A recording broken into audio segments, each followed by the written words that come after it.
Hello guys, welcome to another mini vlog. This is Mommy Marge. And this is Sam. Today is my first assessment. Sobrang bilis nga ng araw simula nga nung pumasok si Zen sa school. At ngayon nga ay first assessment niya na. Maaga nga akong gumising para mag-prepare kasi malayo pa nga yung biyahe namin papuntang school. Kaso ayan, pagbangon ko ay biglang nag-brown out. Ay nako, papansin ka talaga kasureko, ang aga-aga binabad trip mo ko. Char. Pumunta na nga ako dito sa kusina at nagkape na nga ako. Isa nga to sa di mawawala tuwing umaga, syempre, coffee is life tayo. Char. After ko ang magkape ay inayos ko na nga muna yung gamit na dadalhin namin. Una ko nga inayos ay yung mga gamit ni Zen. Ganito nga ako, laging inuuna yung gamit ni Zen para nga wala akong makalimutan. Habang nagpe-prepare nga ako, ayan, napakahimbing pa nga ng tulog niya dyan. Naready na nga ni Mama yung breakfast namin ni Zen. O diba, love na love kami ni Mama. Bigla ko nga naalala nung nag-aaral pa kami, gigisingin na lang kami ni Mama para nga mag-breakfast. Pagkatapos kong maayos yung mga gamit namin, ay ginising ko na nga din itong si Zen. Kasi sobrang tagal nga nito kapag nagpe-prepare kami. Siguro inaabot kami ng isang oras. Nag-breakfast na nga kami, kaso eto, pahirapan na naman nga. Dito nga kami tumatagal sa pagpapakain pa lang sa kanya. Kapag ganito nga umaga, ay parang wala pa nga siyang ganang kumain. Pero kahit tumatagal kami dyan, ay di ko talaga siya hinahayaan na di talaga mag-breakfast. Lagi yung sinasabi sa kanya na breakfast is the very important meal. So fast forward, ayun nga at ready na nga kami. Paalis na nga kami at nag-aabang na nga kami ng aming sasakyan. Di ko na nga muna siya binihisan ng uniform kasi mahaba pa yung biyahe namin, baka madumihan pa. Fast forward, on the way na nga kami papuntang bayan ng Nabua. Buti nga at natulog nga lang si Zen habang nasa biyahe kami. Di siya gaanong nagreklamo na mainit. Makalipas nga isang oras, nakarating na nga kami dito sa bayan ng Nabua.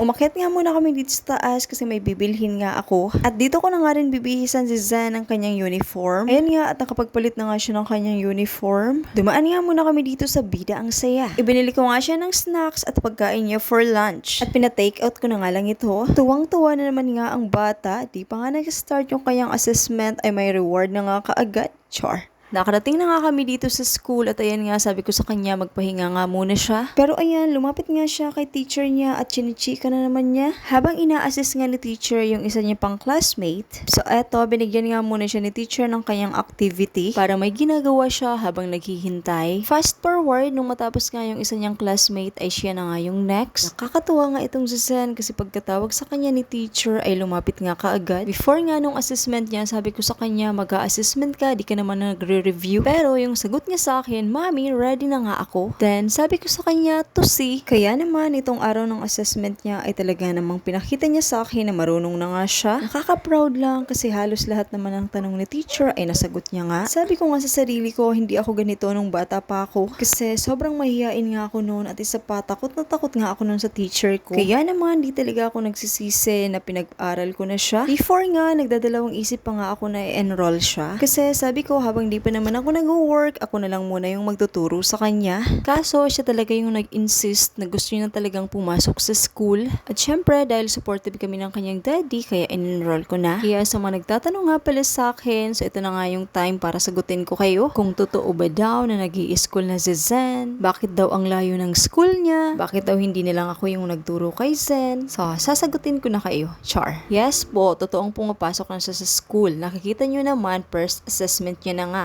Char. At ayan, nakikita nyo naman malinaw na nasa school po siya. Doon naman sa nagtatanong kung bakit ba daw ang layo ng school ni Zen. Well, gusto ko lang para maiba naman yung kanyang environment. At alam kong mag-i-enjoy siya dito at marami siyang matututunan. At isa pa sa mga di nga nakakaalam, naging part din ako ng school na to. I'm a former teacher of Divina Pastora Daycare Center. Kaya naman marami talaga akong kakilala dito. Kaya yung teacher ni Zen ay magkakilala talaga kami. Pagka-graduate ko nga ng college ay dito nga ako unang nagturo.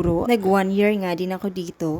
Then, after 1 year ay umalis din ako kasi doon na nga ako sa Cavite nag-apply magturo. To make a story short, ngayong may anak na ako, eto, ako na din yung nagpapaaral dito. Hindi nga rin pala madali yung pagiging daycare teacher. Kasi kailangan dito ay ang pagtsatsaga at mahabang pasensya nga sa mga bata. Kaya maraming salamat kay Teacher Tintin. Sobrang na-appreciate ka po namin. Sa part nga na to, ayan, patuloy pa nga din yung kanilang assessment. Medyo madistansya nga yung pwesto ko habang binibidyoan ko sila. Kasi kasi baka pag lumapit ako ay madistract nga si Zen. Pero naririnig ko naman na puro nga siya good job kay teacher kasi halos lahat naman ng question sa kanya ay nasugot niya nga. Di naman nga ako nag-expect sa kanya kasi sabi ko kung ano lang muna yung kaya niya ay okay lang sa akin. Pero hinigitan pa niya yung expectation ko. Kaya nakaka-proud talaga kasi at her age ay napaka-independent niya na nga. Kaya pag nakita to ng kanyang daddy ay mas proud na proud yun. Eto nga, tapos na nga yung assessment niya at lunchtime na nga din ng mga oras na to. Ayan, kaya siya ganado sa pagsasagot niya kay teacher kasi may reward ka agad, may jubilee. After nga ni Zen kumain, umalis na nga din kami ng school at ayun nga, sumakay na nga kami ng e-bike kasi meron pa nga kaming pupuntahan. Dadaan nga muna kasi kami ng Bustra kasi almost 2 weeks nga din kaming wala doon. Gawa nga ng laging suspended yung klase. Nakarating na nga kami dito sa Bustra, so eto nga talaga yung binisita namin. Ang pinsan ni Zen na si Baby Kalila. Pinapasmile nga ni Zen si Baby Kali kaso ayan, ayaw pa talagang mag-smile. Kaya ayan, nanggigigil na nga siya. Parang gusto na nga rin niyang magkaroon ng kapatid. Char.